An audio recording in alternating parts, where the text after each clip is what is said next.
Ah yes, the obligatory school story. Let's rub-a-dub-dub and get ready for awkward stories that'll keep you sitting on the edge of your seat and will make you have a big old belly laugh. So prepare yourself for awe-inspiring stories such as getting lost in the hallway, or not wanting to play sports like a big baby. Alright, video over, thanks for watching, hope you enjoyed it, I'll catch you on the flip side. Okay, but in all seriousness, about actually being serious, because I'm telling a funny story, that was more convoluted than it should have been. Anyway, today I'll be talking about school camps. You know what I'm talking about, when your school forces you to leave the comfort of your home to go camping and make you do things like, outside, and even worse, socialize with people. The thought of it simply makes me sick. I've been on a total of 5 school camps, technically 6 if you count the Japan tour I went on, but I plan on doing a separate video for that. So I already split this into multiple parts. I'll cover the first 2 in this video. So buckle up boys, because we're in for a wild ride. To begin with, let's talk about my first school camp, which was in grade 5. It was a new and exciting experience for all of us, and to be honest, it wasn't that fun because it opened my eyes to how school sucks the fun out of everything. I mean, it was probably a whole lot worse for people who hadn't been camping before, but not me. I was a big boy, I'd been camping tons of times before. I was a true camping connoisseur, if you will. A true expert. Except I got my parents to set everything up for me whilst I played Pokemon. But that's besides the point. For our first camp, we were going from our school, which was right by the ocean, to this island, which was literally a 15-minute ferry ride away and was still considered part of the city I live in. Ooh, so far and spooky. How school camps work is that you're there for 3 days and usually meet at the school to catch a bus to your destination, but for this time, we met at the ferry terminal. And already it was embarrassing for me. So around about this time was the height of my awkward, I have to be popular phase. So I was really self-conscious about everything. But heh, look at me now, just the definition of popular. Hey, I see you there. I didn't permit you to exist. The day before school camp, when we were waiting for my sister to finish school, we were interviewed by a news reporter about a recent teacher strike, but it didn't really affect us, so we were basically useless, but they still wanted a photo. They took the photo, and my dad didn't really want to be on the newspaper, so he was all like, this isn't going on the front page or anything, is it? And Leia was like, oh no, of course not. Lo and behold, the next day at the ferry terminal, the newspaper had us on the front cover. Oh, yay. Ooh. Now at this time, I was a lot more on the chubby side than I am now. I had a gross bowl cut, but worst of all, I cannot smile on cue. So in the image, I was looking at the flash instead of the camera, couldn't smile and looked stunned to death. That really helped my self-esteem, yay! But the best part was they cropped my dad up because he didn't want to be on the front page. Good compromise news.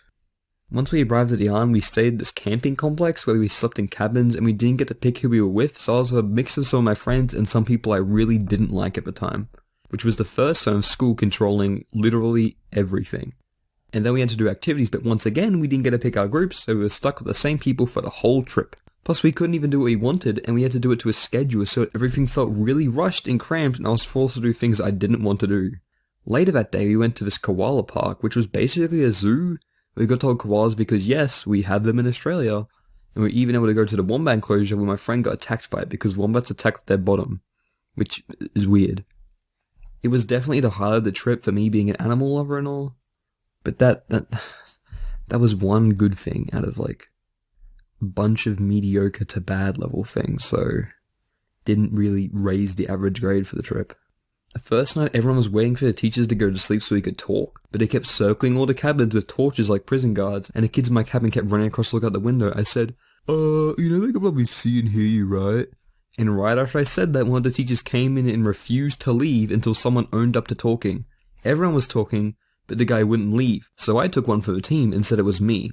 And guess what he did? He got me to get out into the cold winter air in just my underpants, because that's what I slept in, and he made me do squats.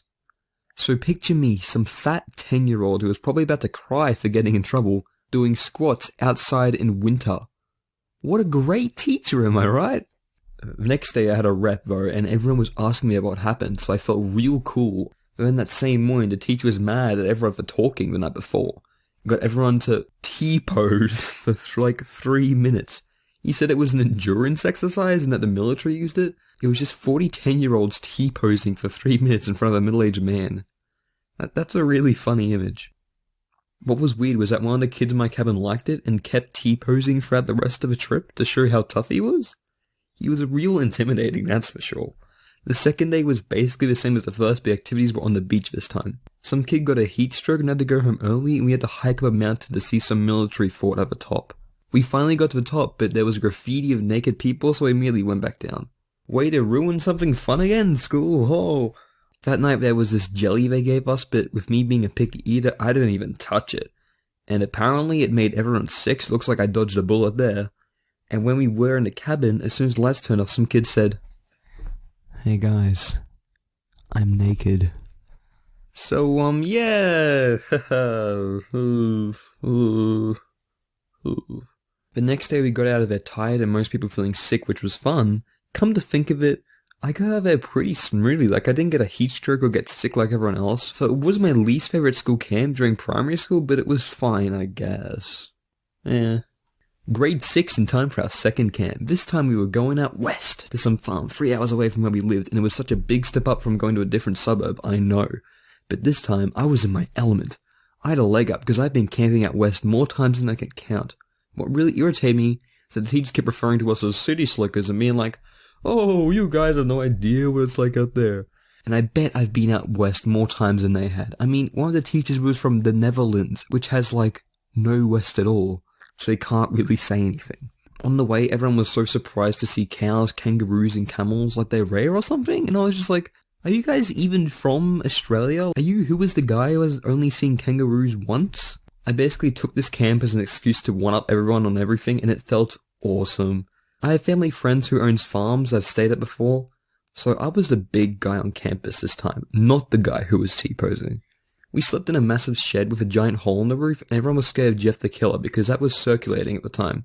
We de-sexed a bull and did a scavenger hunt. Not that many bad things happened other than the teachers making fun of us, so it was actually pretty fun, and the food was actually good this time. Good old homemade peas and corn.